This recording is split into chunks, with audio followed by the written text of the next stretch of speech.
राज्याची उपराजधानी असलेल्या नागपूरमध्ये भाजपनं सलग तिसऱ्यांदा विजय मिळवत विजयाची हॅट्रिक केलेली आहे। गेल्या वेळीच्या तुलनेत भाजपला यश कमी मिळालं असलं तरी 100 पार जाण्यामध्ये मात्र भाजप यशस्वी ठरलेली आहे। इतक्या मोठ्या संख्येनं नगरसेवक निवडून आल्यानंतर नागपूरमध्ये भाजपचा महापौर होईल हे स्पष्ट आहे।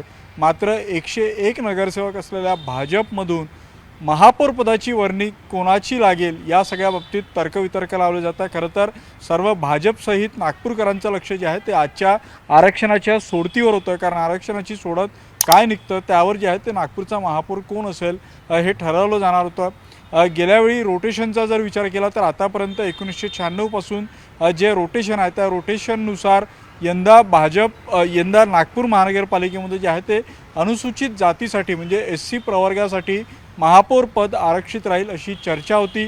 कारण गेल्यावेळी आपण पाहिलं म्हणजे नागपूरच्या महापौरांचा इतिहास पाहिला तर ओपनमध्ये स्त्री पुरुष असेल, OBC मध्ये स्त्री पुरुष असेल, ST मध्ये स्त्री पुरुष असेल, हा सगळा कोटा कंप्लीट झाला होता।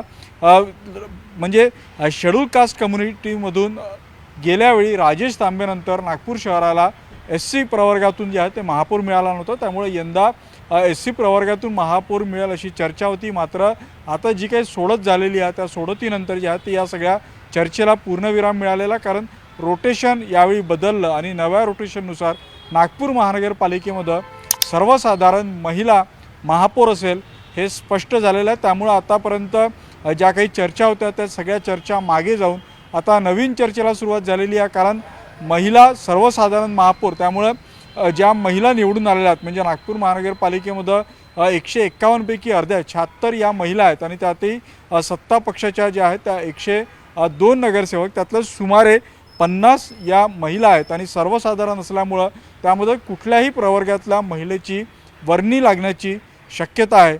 नागपूरकडे खरं तर राजकीयदृष्ट्या अतिशय संवेदनशीलपणे पाहिलं जातं आहे, कारण राज्याचे मुख्यमंत्री देवेंद्र फडणवीस याच नागपूरमधून येतात, केंद्रीय मंत्री नितीन गडकरी याच नागपूरमधून येतात आणि राष्ट्रीय स्वयंसेवक संघाचं मुख्यालय देखील या नागपूरमध्ये आहे। त्यामुळे भाजपच्या दृष्टीनं नागपूर अतिशय संवेदनशील आहे। राज्याच्या तुलनेमध्ये जर नागपूर महानगरपालिकेचा विचार केला तर मुंबईनंतर पुण्यानंतर नागपूर महानगरपालिका ही अवर्ग महानगरपालिका आहे, त्यामुळे नागपूर महानगरपालिकेचं बजेट देखील चांगलं आहे। नागपूर महानगरपालिकेच्या अंतर्गत जी काही विकास कामं होत आहे ती मोठ्या प्रमाणात होत आहे। हाय प्रोफाईल शहर म्हणून नागपूरकडे पाहिलं जातं, कारण जो गेल्या काही दिवसांआधी एक ग्लोबल सर्वे आला होता त्यानुसार जगातल्या टॉप 20 सिटीमध्ये जे आहे ते नागपूरचा समावेश आहे, कारण वेगानं विकसित होणारं शहर म्हणून नागपूरकडे पाहिलं जातं। अशावेळी नागपूर महानगरपालिकेचा महापौर हा उच्च शिक्षित असावा, त्याला अर्थविषयक गोष्टींची जाण असावी आणि सगळ्यात महत्त्वाचं म्हणजे नागपूरच्या राजकीय स्थितीचा त्याला अभ्यास असावा। नागपूर महानगरपालिकेमध्ये यंदा काँग्रेसच्या नगरसेवकांची संख्या वाढलेली आहे, त्यामुळं सभागृह चालविण्याचा किंवा सभागृह चालविता येईल असा त्याच्याकडे अनुभव असावा। असे अनेक क्रायटेरिया असल्यामुळे आता ज्या काही महिला भाजपच्या निवडून आलेल्या त्यातली महापौर पदाची माळ कोणाच्या गळ्यात जाईल या सगळ्या बाबतीत जे आहे ते आता तर्कवितर्क लावले जातात। काही नावं प्रामुख्यानं जी समोर येत आहे त्यातलं एक नाव जे आहे ते नागपूर महानगरपालिकेच्या महापौर पदाकरता समोर येत आहे, ते येत आहे शिवानी दानी यांचं। शिवानी दानी मुख्यमंत्री यांची निकटवर्तीय म्हणून नागपूर शहरामध्ये ओळखली जाते। युवा मोर्चामध्ये तिनं नागपूर शहरात शहराध्यक्ष म्हणून काम केलेलं आहे। संघटनेमध्ये वेगवेगळ्या जबाबदाऱ्या तिनं सांभाळलेल्या आहे। युवा मोर्चाची प्रदेश सरचिटणीस राहिलेली आहे। मुख्यमंत्र्यांची विदर्भ औद्योगिक सल्लागार म्हणून शिवानी दानीनं काम केलेलं आहे आणि वेगवेगळ्या गोष्टींमध्ये म्हणजे प्रामुख्याने अर्थ विषयावर तिचा अभ्यास आहे, कारण मुख्यमंत्री देवेंद्र फडणवीस यांच्यानंतर बजेटचं जर विश्लेषण कोणी करत असेल नागपूरमध्ये तर ती शिवानी दानी करते। त्यामुळं तिचा जो आहे तो या सगळ्या गोष्टींचा अनुभव आहे आणि ती प्रामुख्यानं म्हणजे दक्षिण पश्चिम जो मुख्यमंत्र्यांचा मतदारसंघ आहे त्या मतदारसंघातून निवडून आलेली आहे। त्यामुळं या महापौर पदावर शिवानी दानीचा क्लेम अधिक असल्याचं जे आहे ते बोललं जातं आहे। मात्र नागपूरचा जर विचार केला तर नागपूरमध्ये 6 विधानसभा क्षेत्र आहेत आणि या 6 विधानसभा क्षेत्रापैकी दक्षिण पश्चिम आणि दक्षिण या 2 ठिकाणी जे आहे ते गेली अनेक वर्ष महापौर पद भेटलेलं नाही आहे। या दृष्टीचा जरी विचार केला तर दक्षिण पश्चिममधून शिवानी दानी येते, त्यामुळं तिचा क्लेम आहे। मात्र दक्षिण नागपूरचा जर विचार केला जर दक्षिणमधून जर बॅलन्स करायचं असेल भाजपला तर दक्षिणमधून देखील काही नावं समोर येतात। त्यामध्ये दिव्या धुर्डेचं नाव आहे। त्या ओपन प्रवर्गातून जे आहे त्या निवडून आलेल्या दक्षिण नागपूरमध्ये सध्या त्यांच्याकडं महिला शहर अध्यक्षपदाची जबाबदारी या नागपूर महानगरपालिकेमध्ये 3 टर्म ज्या आहेत त्या नगरसेवक राहिलेल्या आणि वेगवेगळ्या समित्यांमध्ये जे आहे त्या दिव्या धुर्डे यांना काम केलेली आहे। त्याचप्रमाणे पूर्व नागपूरचा जर विचार केला तर पूर्व नागपूरमध्ये यंदा भाजपचं चांगलं संख्याबळ जे आहे ते निवडून आलेलं आहे। पूर्व नागपूरचे जे भाजपचे आमदार आहे कृष्णा खोपडे यांचा विधानसभेमधला परफॉर्मन्स असेल किंवा या नागपूर महानगरपालिकेतला परफॉर्मन्स असेल हा चांगला राहिलेला, त्यामुळे पूर्व नागपूरकडं हे महापौरपद जाईल अशी देखील जोरदार चर्चा आहे। जर पूर्व नागपूरकडं हे महापौरपद गेलं तर पूर्व नागपूरमधून जे आहे ती मनीषा आतकरे ज्या प्रभाग 4 मधून निवडून आलेल्या आहेत त्यांचं नाव देखील जे आहे ते या सगळ्या चर्चांमध्ये आघाडीवर आहे। सोबतच पूर्व नागपूरमधून जे आहेत ते संतोष लड्डा या निवडून आलेल्या आहेत। या गुजराती चेहरा आहेत, नागपूरच्या गेली अनेक वर्ष भाजपमध्ये सक्रिय आहे, त्यामुळं गुजराती चेहऱ्याला जर भाजपला संधी द्यायची असेल तर संतोष लड्डा यांना संधी मिळू शकते, कारण या प्रभाग 23 मधून येतात।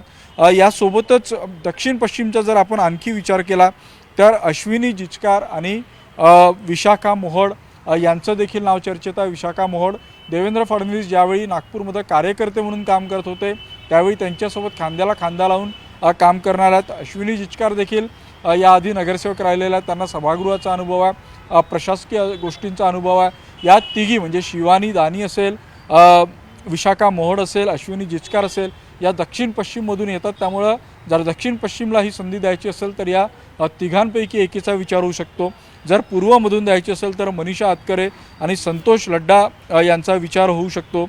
दक्षिणमधून दिव्या धुर्डे सोबतच नीता ठाकरे ज्या प्रभाग 28 मधून निवडून आलेल्या, खरं तर गेल्यावेळी म्हणजे 2017मध्ये नीता ठाकरे यांचा जो आहे तो पराभव झाला होता, मात्र त्यावेळी त्या उमेदवार म्हणून ज्यावेळी उभ्या होत्या त्यावेळी त्यांना भाजपचा महापौर पदाचा चेहरा म्हणून पाहिलं जात होतं। नीता ठाकरे नगरसेविका राहिलेल्या, वेगवेगळ्या विषय समित्यांच्या सभापती राहिलेल्या आणि राज्य महिला आयोगाच्या सदस्य देखील राहिलेल्या, त्यामुळं त्यांच्याकडे पक्षामध्ये काम करण्याचा आणि संघटनेमध्ये काम करण्याचा आणि प्रशासकीय काम करण्याचा या तिन्ही गोष्टींचा अनुभव आहे। त्यामुळे जर ओपनमध्ये ओबीसीला जर महापौरपद द्यायचं असेल तर नीता ठाकरे ही देखील भाजपसमोर जी आहे ती एक चॉईस असू शकणार आहे। आणि दक्षिण नागपूरमधून भारती बुंदे ज्या प्रभाग 33 मधून येतात त्या देखील सर्वसाधारण गटातून निवडून आलेल्या आहेत, त्यामुळे हा देखील एक ऑप्शन भाजपपुढे असणार आहे। भारती बुंदे ज्या भागातून निवडून आलेल्या आहेत तो भाग SC बहुल आहे आणि त्या भागामध्ये देखील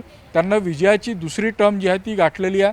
त्यामुळं या सगळ्या गोष्टींचा जर विचार केला तर प्रामुख्यानं ही नावं जी आहेत ती नागपूर महानगरपालिकेसाठी सर्वसाधारण